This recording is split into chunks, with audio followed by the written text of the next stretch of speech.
Hello everyone.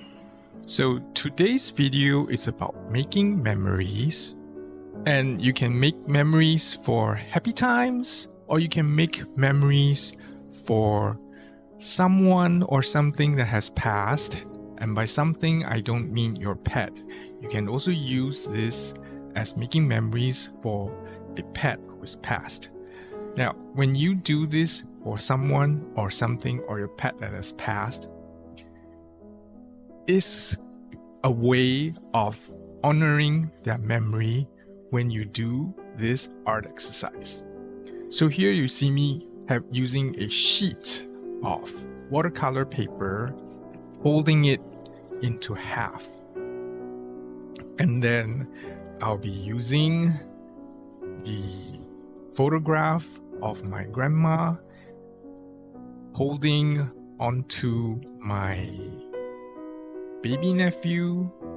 This photo is a pretty old photo, about 7 or 8 years old, or maybe 10 years old. I can't exactly remember.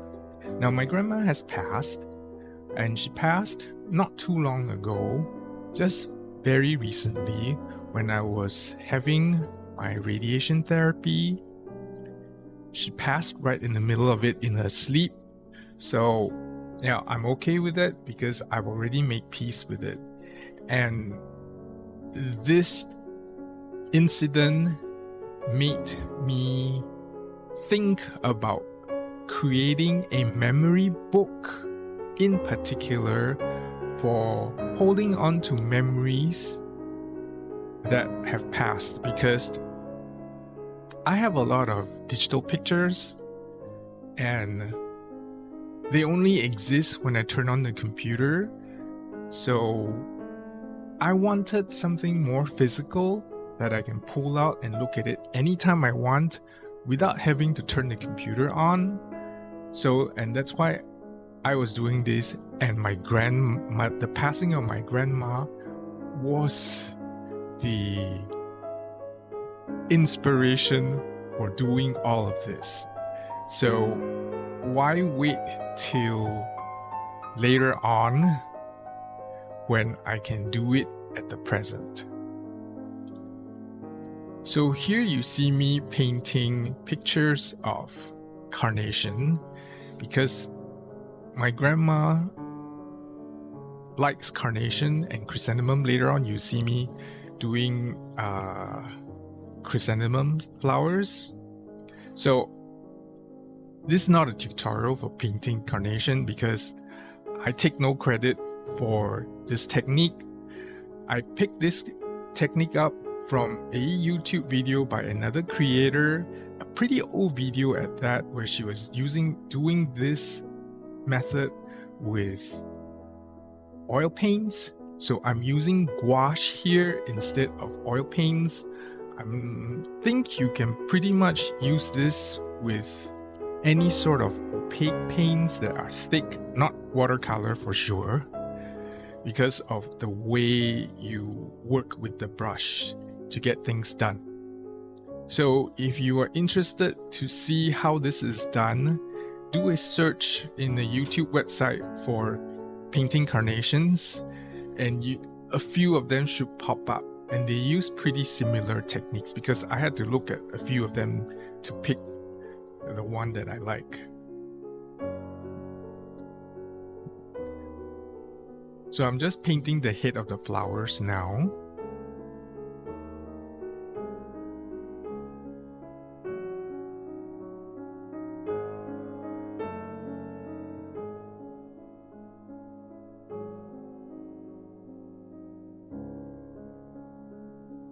So back to my grandma. My grandma's favorite flowers were carnations and chrysanthemum.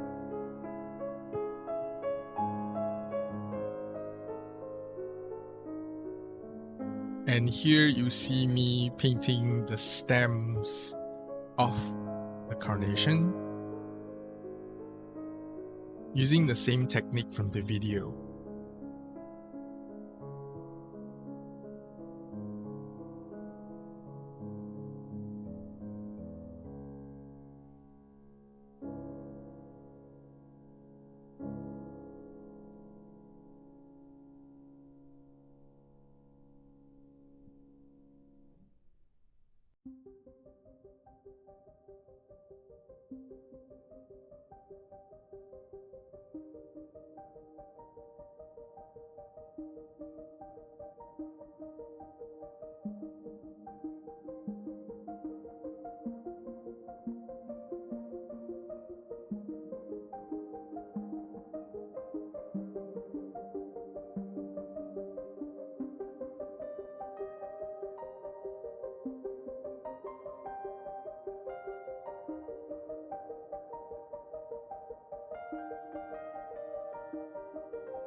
And here you see me testing out painting chrysanthemums with a small brush to see how it looks like.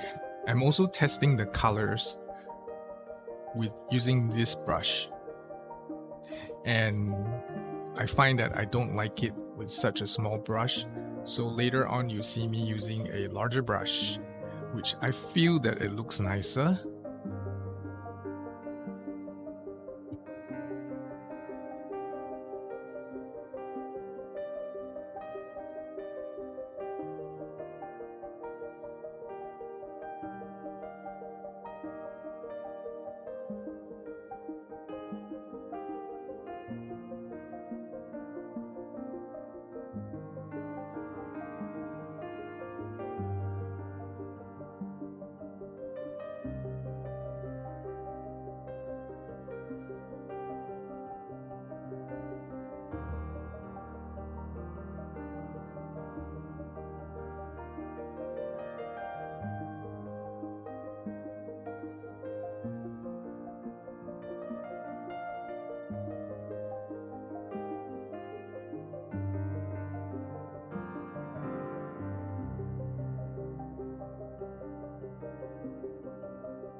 Yes, here is the part where I use the larger brush for painting this chrysanthemum. So these chrysanthemums are the giant chrysanthemums that are about the size of a palm, your palm actually, and it's like one flower head per stalk. So this is pretty huge.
And here I'm starting to paint the stems for the chrysanthemums and the leaves as well.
And here you see me touching up the carnations.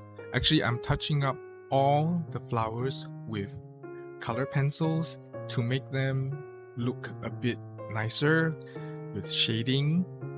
So when you're using color pencils on gouache is pretty flat and smooth. So if you dig too hard with your color pencils, they're going to start peeling off the pages. So my advice is to go light, not press in really hard. You might have to press a little bit, but be mindful that any sharp point might lead to peeling paint.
So I'm just kind of showing you close up so that you know what actually I'm doing. So I'm just kind of shading to give it a little bit more three-dimensional effect.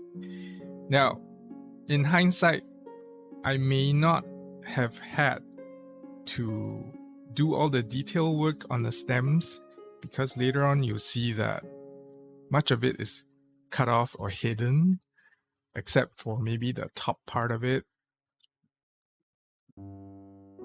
But I didn't know that when I was doing this. So, I mean, I had an inkling that that might be happening, but I don't know how far down I'm gonna cut.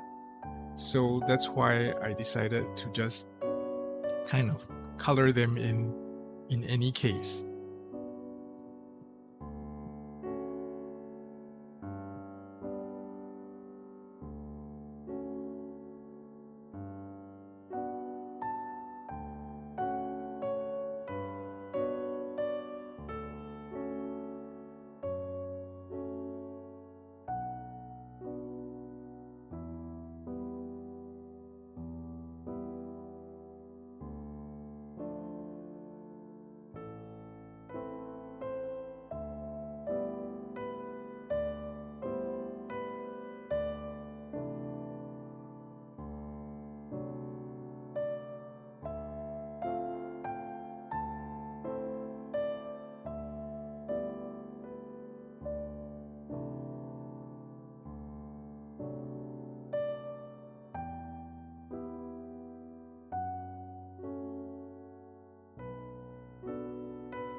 So I'm doing the same thing to the chrysanthemums here.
here you see me painting the frame, so I'm kind of blocking out the shape of two trees flanking the photo.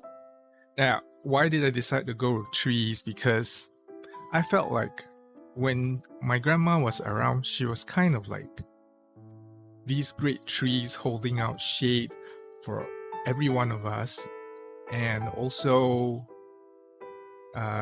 giving us support, you know. So that's why I thought, well, let's draw two trees flanking her to signify that she's as solid as a tree.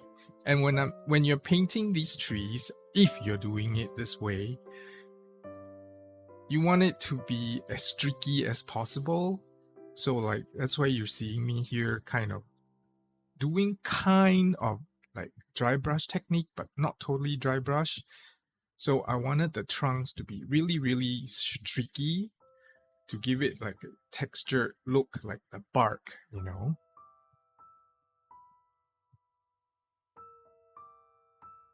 So I'm just using different shades of brown from light to dark to make the textured look of a bark.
Now I'm painting the leaves for the trees.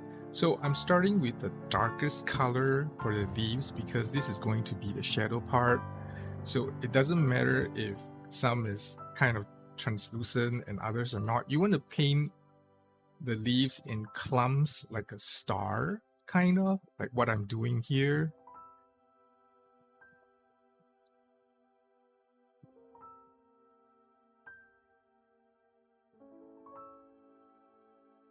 And you want to kind of cover it, not everything as kind of like a base coat, but most of it. Because remember, this is where the shadows are going to be, and you're not sure where it's going to be shadow and all that just yet. So this is kind of like a paint as you go. You feel like, okay, there should be some here and some here and some here. Basically, the underside of the trees are where most of the shadows are going to be. So you want more dark green leaves there. And now I'm painting the middle green. So you basically want to cover all the white spaces with this middle green. Okay, so this is like slightly lighter than the dark green that I've used before.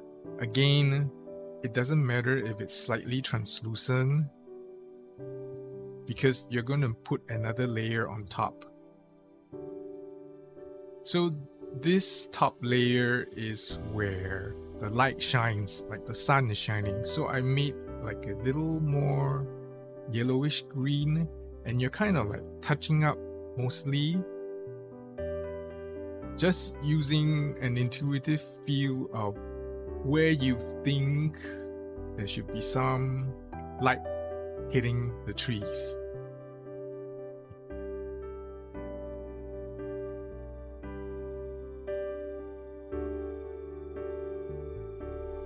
So you don't want to overdo this.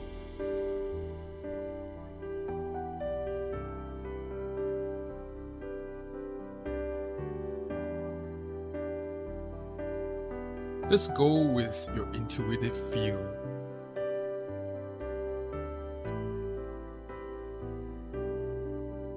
And after that, I moved on to painting the bottom of this frame.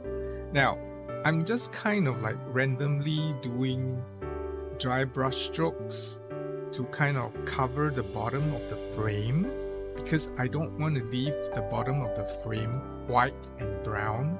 So I want to just give it like maybe some grass there, because some of it's going to be cut off.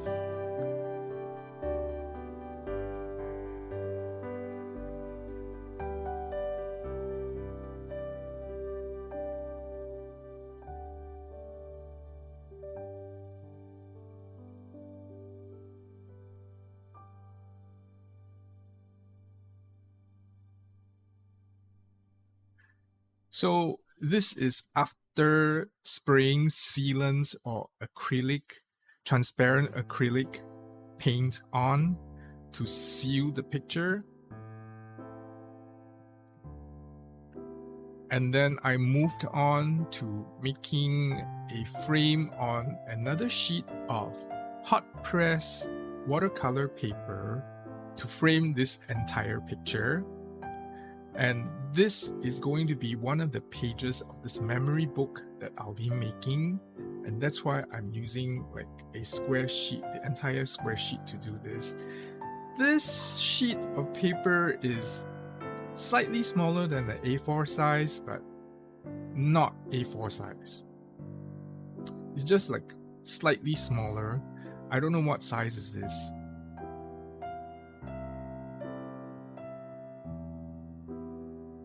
But I bought the whole pack. It's a 50% cotton paper, Paul Rubens, one of my favorite paper, because they act like cotton, they don't warp that easily, and they're very hardy for scrubbing. So and it's cheap too, so that's why it's one of my favorite watercolor paper, because it's relatively cheap.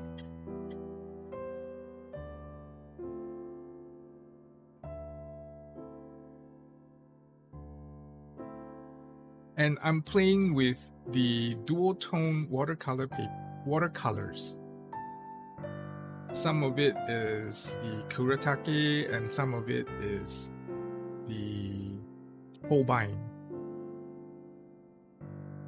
And they are granulating watercolors.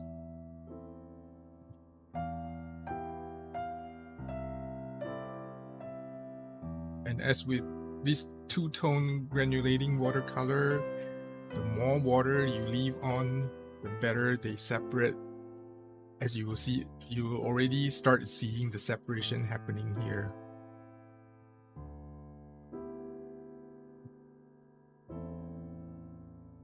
And finally, we come to the cutting and the assembly of this entire piece of artwork. So I'm cutting out some of the flowers, not all of it, because it won't fit on the page.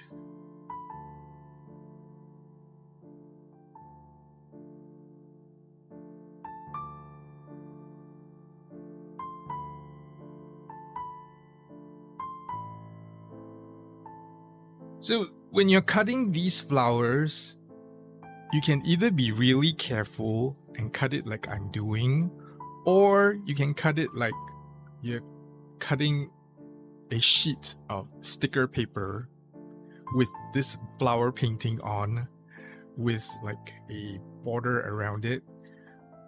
Whether you want to do that or not is really up to you.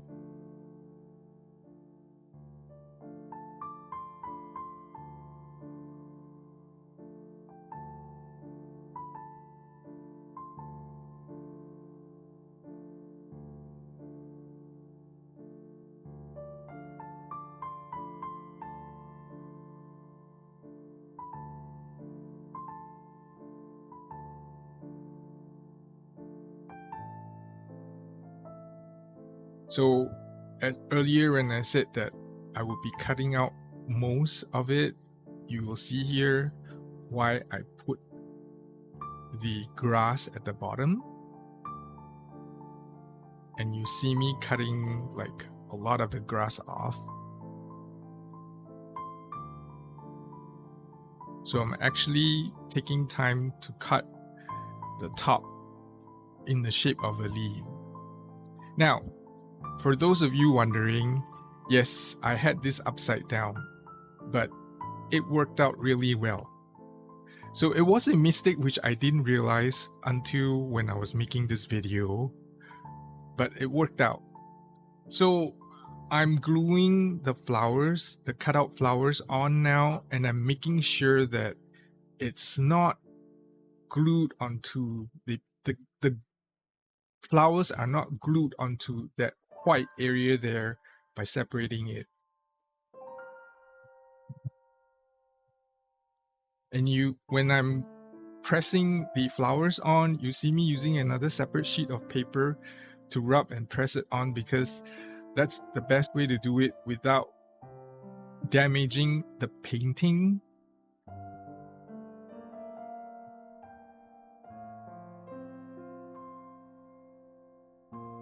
You can use any sheet of paper that you want, because when you're rubbing it, you're not trying to scrape off the paint that's already on there.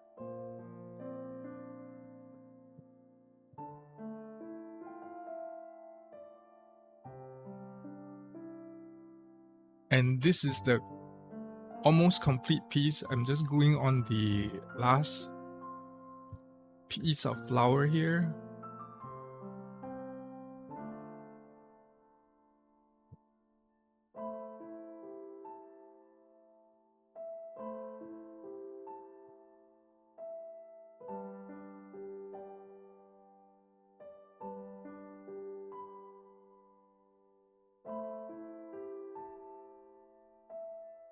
I'm removing all the excess bits.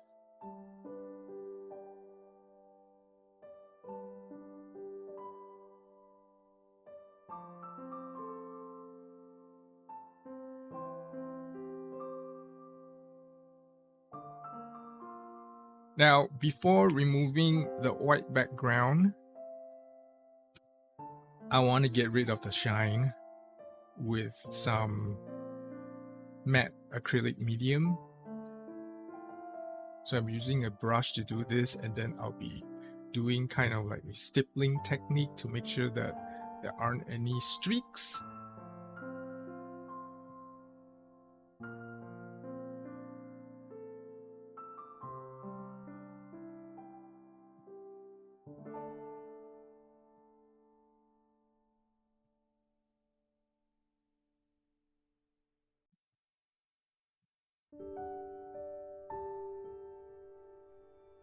Just make sure that you get the acrylic medium into all the tiny nooks and crannies that are created by all the flowers that were stuck on. And then after this, you just have to wait for everything to dry.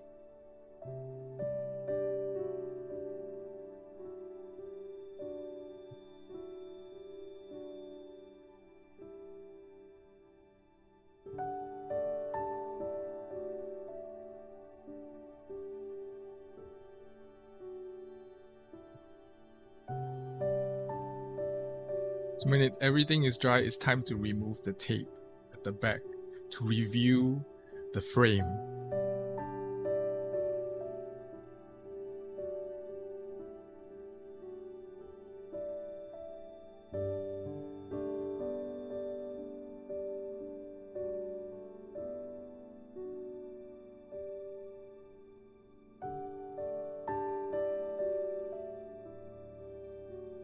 So you might have noticed that the back of the sheet of color paper that I painted earlier already has some painting on the back, which is intentional because there's a front and back to this page.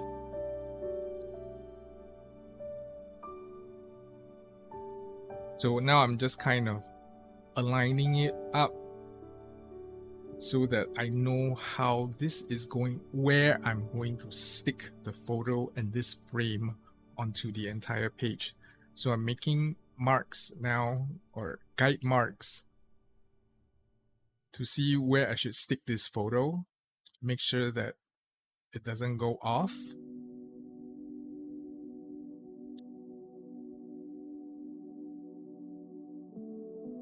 And then I'll be making marks for the larger frame as well.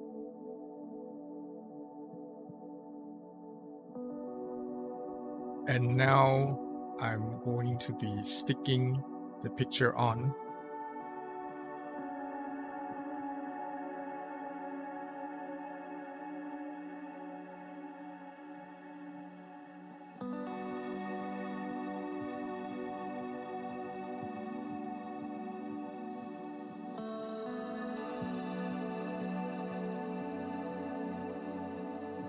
For those of you wondering why is there a red piece of tape across my baby nephew's face, is to protect his privacy. Although he's all grown up now, he's probably over 10 years old now.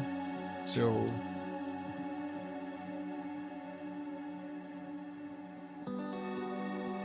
but still, his mother may not be very pleased.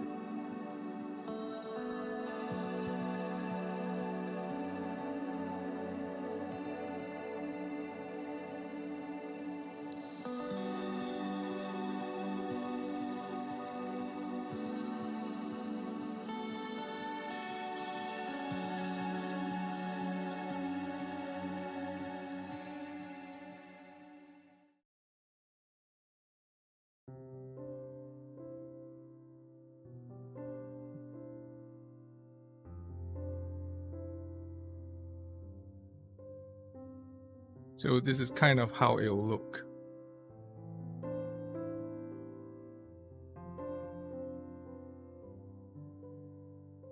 And bye for now. I'll talk to you again in the next video.